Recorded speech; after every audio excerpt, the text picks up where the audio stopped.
Good morning. Har Har Mahadev. My all family members. હું તમારા લોકોની ફ્રેન્ડ રાધા સમાધિ. આજે છે બીચ, એટલે આપણે જવાના છે સોનલમાના દર્શન કરવા. જે લોકોને સોનલમાના દર્શન કરવા હોય તે લોકો આખું બ્લોગ જોજો, સ્કીપ કરતા નહીં. અને બીજું અમે આજે ક્યાં જવાના છે તે પણ તમને લોકોને બતાવીશ. તો તેના માટે તમે લોકો નોટિફિકેશન ઓન કરી રાખજો અને બ્લોગ જોતા રહેજો. શોર્ટ વિડીયો પણ અમુક તમારા લોકો માટે મૂકીશું. અત્યારે ખ્વાઈશ મેડમ સૂતા છે, મમ્મીનું કામ કરે ચાલુ છે, અને ધમબાપુ જો અહીંયા ઊભા ઊભા લાઈવ જોઈ રહ્યા છે. જેપલ હજુ આવ્યો નહીં નીચે. જેપલભાઈ અમારા આવા તડકામાં ઉપર ધાબા મસ્ત ઊંઘે છે. જોરદાર કહેવાય ને.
Kone pelada?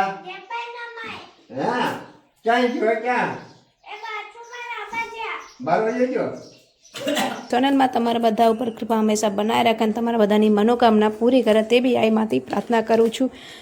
અહીંયા તમને A to Z બધી સોનલમાંની પ્રસાદી જોવા મળશે. આ વેળામાં એક પણ એવી વસ્તુ નથી જે એમની યાદોમાં નથી. અહીંયા એમની નખથી લઈને વાળથી લઈને એમની દાંતણ સુધીની બધી જ વસ્તુ છે. અને જે સાચા દિલથી અહીંયા દર્શન કરવા આવે છે તેની માં હંમેશા પ્રાર્થના સ્વીકાર કરે છે અને તેને કહીએ ને કે ઘરમાં કોઈ દિવસ કોઈ જાતની તકલીફ થતી નહીં. સો જય સોનલમાં, જય આઈમાં. આજે બીજ હતી તો અમે લોકો કીધું કે પહેલાં દર્શન કરી આવીએ, પછી અમારો પ્લાન હતો મામાને ઘરે જવાનો. પણ જેવું આઈમાના વેળે આવીને મેં તડકો જોઈ, મેં કીધું બાપરે આપણી હિંમત નથી. એટલે હવે કેવું પ્લાન થાય છે તે આગળ કહીશું. જો અહીંયા છે આઈમાના પગલાં, જે જ્યારે આઈમાં અહીંયા પધાર્યા હતા ત્યારના આવી રીતે અહીંયા મળીને રાખ્યા છે. શું તમે લોકોને ખબર છે કે આ આઈમાનો ઓરડો ક્યાં આવ્યો છે? કે તમે કોઈ આ આઈમાના ઓરડાના દર્શન કર્યા હોય તો જય સોનલમાં લખવાનું ભૂલતા નહીં કોમેન્ટમાં. એકચ્યુઅલી દર વખતે મારે છે ને રહી જાય છે. હું જ્યારે પણ વિડીયો લઉં છું ત્યારે મૂકી જ નહીં શકતી હતી સોનલમાંનો ઓરડાનું, ખબર નહીં કેમ.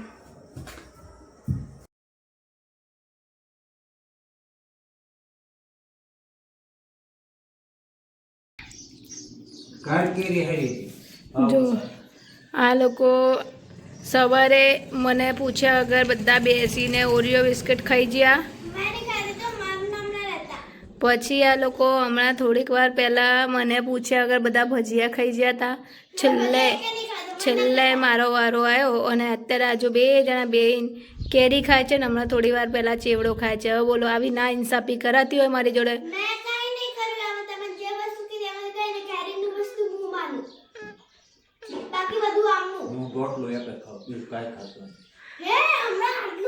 આખી કેરી ખાઈ છે એક તો મેં હમણાં એક આખી કેરી ખાઈ છે, પાછા કે ગોટલો ખાવું.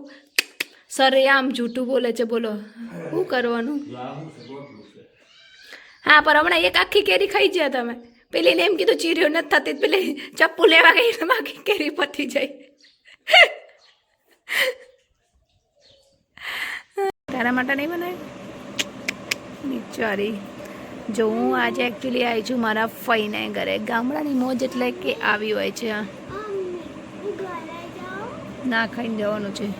જો કેવું મસ્ત રજવાડી બાયણા ને બધું આખું સ્ટ્રક્ચર મસ્ત છે. આમ એસી હોય અંદર, પણ જે બનાવટ છે ને એ એકદમ મસ્ત મોજની હોય છે. જો આ દરવાજો બંધ કરે થતું નહીં આનાથી બિચારીથી. જો લેજે વાઈસ.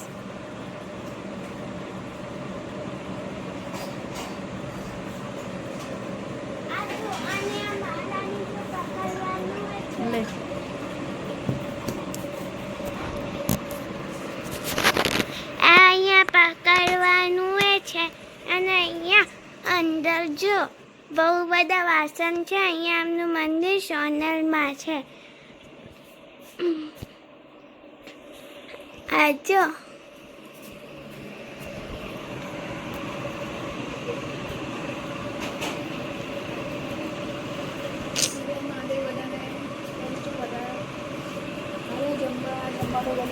કોને કોને ખાવા આવું છે બહુ મસ્ત મજાનું છે. ખીચડી બનાવી છે, શાક બનાવી છે, ભાખરી બનાવી છે અને કંઈક બીજું બનાવ્યું છે. એ તમને લોકોને આગળ બતાવીશ.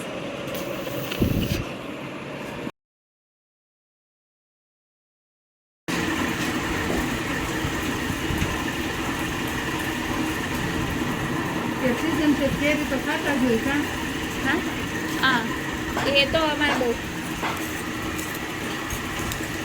મારે એક દાડામાં 1 કિલો પતી જાય. અત્યારે સૌથી વધારે કેરીનો જ ખર્ચો અમારો રોજ 2 કિલો આવે. એક